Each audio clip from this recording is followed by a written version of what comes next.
নমস্কাৰ বন্ধুসকল, এয়া ৰাজবাৰীস্থিত বাহুবলী চিমেণ্ট প্ৰডাক্ট। আমাৰ ইয়াতেনো কি প্ৰডাক্ট বনাওঁ আপোনালোকক অকণমান চমুকৈ কম আহক। এতিয়া আমাৰ ফেক্টৰীৰ ভিতৰলৈ স্বাগতম। এয়া আমাৰ প্ৰডাক্টসমূহ, এয়া হ'ল ৱাল পেনেল। এইবিলাক আমাৰ ৱাল পেনেল। আমাৰ ইয়াত টি গাৰ্ড আছে, আমি টি গাৰ্ডো আমি ইয়াত বনাওঁ।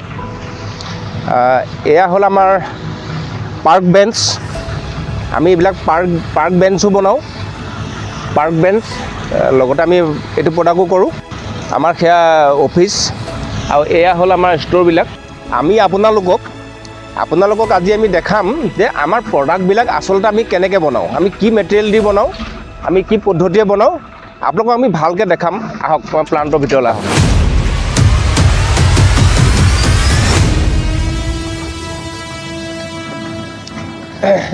এইটো হ'ল আমাৰ লাইন মল। এইটো আমাৰ লাইন মল বুলি কয়। এই লাইন মলটোতে এটা আমাৰ বিশেষত্ব আছে, কি চাব, এই যে ৰডডাল, এই ৰডডাল আমি তাৰ পৰা ইয়ালৈকে 100 ফুট হয়। আমি গোটেই 100 ফুটটো আমি তাৰ পৰা ইয়ালৈকে এডাল ৰড দিওঁ। আৰু এটা কথা আছে কি, এই ৰডখিনি টাইট কৰাৰ পাছত আপোনালোকে এই জেগাটো দেখিব, আমি এই বস্তুটো টেনশ্যন দি পেলাই আমি এই বস্তুটো টানি লৈ আহিলোঁ, যাতে তাৰ গিটাৰ ষ্ট্ৰিঙৰ নিচিনা তাৰ ৰডকেইডাল একদম পূৰা ধুনীয়া হৈ গ'ল। ইয়াত দেখিব পাৰিব, এয়া আমি এনেকুৱা কৰি দিলোঁ।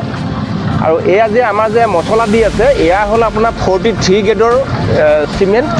আৰু এই ৰডডালক কয় হাই কাৰ্বন ৱাৰ বুলি কয়। হাই কাৰ্বন ৱাৰ দি 43 গ্ৰেডৰ আমি চিমেণ্ট দি পেলাই আমাৰ এইখিনি প্ৰচেছ কৰা হয়, বনোৱা হয়। আৰু সেইটো দেখিছে আপোনালোকে ভাইব্ৰেটৰ, তাক দি পেলাই বস্তুটো মিলোৱা হয়, যাতে ইয়াতে ক'তো খালী জেগা থাকি নাযায়। তেনেকুৱাকৈ আমি বস্তুটো কৰা হয়। আমাৰ ইয়াতে আজি 10জনে কাম কৰি আছে। প্ৰায় ইয়াত 8ৰ পৰা 10জন মানুহে ডেইলি লাগে আমাৰ প্ৰডাক্টখিনি কৰিবৰ কাৰণে। আৰু এইখিনি আমি অহাকালি এইবিলাক চব কাটিব, ৱেল্ডিং দি পেলাই কাটি পেলাই এইখিনি আকৌ আমাৰ তালৈ ষ্ট'ৰলৈ লৈ যোৱা হ'ব। নতুনকৈ আকৌ তেওঁলোকে ইয়াত ঢালিব হয়। আৰু তাৰ পাছতে আমাৰ সেয়া পানী দিয়া যিটো পানী ব্যৱস্থা, আমি ওপৰতে বস্তা দি পেলাই আমি গোটেই আমি প্ৰডাক্টবিলাকৰ ওপৰত আমি বস্তা দি পেলাই আমি ধুনীয়াকৈ ওপৰত আমি ডেইলি পানী দিওঁ 2বাৰ 3বাৰ। আমি তেনেকৈ মিনিমাম 15 দিন আমি পানী দিয়াৰ পাছত আমি এই বস্তুখিনি আমি ছাইটলৈ লৈ যাওঁ।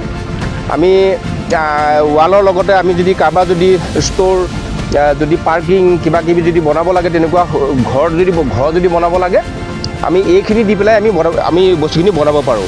আৰু আমাৰ চাওক, আমাৰ বস্তুখিনি প্ৰডাক্টখিনি চাওক, এইবিলাক কাটি দি পেলাই আমাৰ বস্তুখিনি, এইখিনি আচলতে যোৱাকালিৰ প্ৰডাক্ট আজি ইয়াত জমা কৰিলে। আৰু আমি এইবিলাক বস্তা আছে, এই বস্তা দি পেলাই এতিয়া সন্ধিয়া পানী দিব, ৰাতিপুৱা পানী দিব, দুপৰীয়া পানী খুৱাম 15 দিন। তাৰ পাছত আমি বস্তুখিনি ছাইটলৈ লৈ যাব পাৰোঁ। এইখিনি আমাৰ 3 ইঞ্চি হয়। এইখিনি তাতকৈ এইখিনি অলপ ডাঙৰ। এইখিনি হ'ল আপোনাৰ আমি নদী গাৰ্ডৱালৰ কাৰণে বনাইছিলোঁ।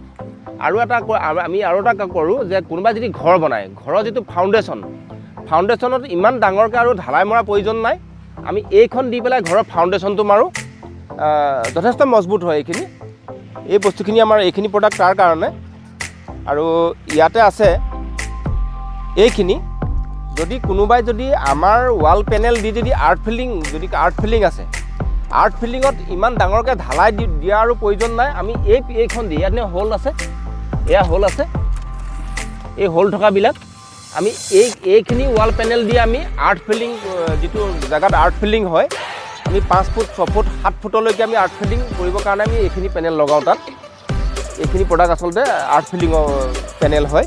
এয়া আমাৰ যিখিনি হাই কাৰ্বন ৱাৰ, এইখিনি টাটাৰ হাই কাৰ্বন ৱাৰ হয়। এয়া চাওক, এইটো টাটাৰ হাই কাৰ্বন ৱাৰ হয়। এইডাল 4 mm হয়, টাটাৰ হাই কাৰ্বন হয়। এয়া আমাৰ চিমেণ্টৰ গুদাম। এইটো 1 নম্বৰৰ গুদাম, এইটো 2 নম্বৰৰ গুদাম। আমি দুইটাতে আমাৰ 1000 বেগ কেপাচিটি। আমি 1000 বেগ চিমেণ্ট আহে, OPC চিমেণ্ট, যিটো প্লাণ্টৰ পৰা ডাইৰেক্ট আমাৰ ফেক্টৰীলৈ আহে। এয়াই আমাৰ বাহুবলী চিমেণ্ট প্ৰডাক্ট। আমি প্ৰডাক্টসমূহ আপোনালোকক দেখাইছোঁ। বৰ্তমান আমি অসমৰ বিভিন্ন জিলাত আমাৰ ভাল আমি কাম কৰিছোঁ। আমি ভালেই কৰিছোঁ। আমাৰ বহুত আৰ্ট ফিলিঙৰ কাম হৈছে। যিবিলাক কাম আচলতে বেলেগে কোনোবাই ঢালাই দিয়ে, কোনোবাই ইটাৰ ৱাল মাৰে, পৰি যায়, তাতকৈ আমাৰ আৰ্ট ফিল্ডিঙৰ আমাৰ যিটো ব্যৱস্থা এই ব্যৱস্থাটো বহুত মানুহে ভাল পাইছে আমি যথেষ্ট আমি তেনেকুৱা আৰ্ট ফিল্ডিঙৰ কাম কৰিছোঁ আপোনালোকক ইয়াৰ পাছত আমি আমাৰ য'ত ছাইট চলি আছে আমাৰ য'ত আমি আৰ্ট ফিল্ডিং কৰিছোঁ বা আমি ডাঙৰ ৱাল দিছোঁ বা আমি খুব ধুনীয়াকৈ আমি যিখিনি কাম কৰিছোঁ বাহিৰত আমি তালৈকো কেতিয়াবা আপোনালোকক লৈ যাম আমাৰ তলত স্ক্ৰীনত নম্বৰ দিয়া আছে আমাৰ নম্বৰত আপোনালোকে যোগাযোগ কৰিলে আমাৰ সৈতে আপোনালোকে পোনপটীয়াকৈ যোগাযোগ কৰিব পাৰিব আৰু ভিডিঅ'টো যদি ভাল পাইছে আপোনালোকে এটা লাইক কৰি দিব শ্বেয়াৰ কৰি দিব ছাবস্ক্ৰাইব কৰি দিব যাতে আৰু বেলেগ মানুহে যাতে আমাৰ ভিডিঅ'টোৰ জৰিয়তে যে লাভান্বিত হ'ব পাৰে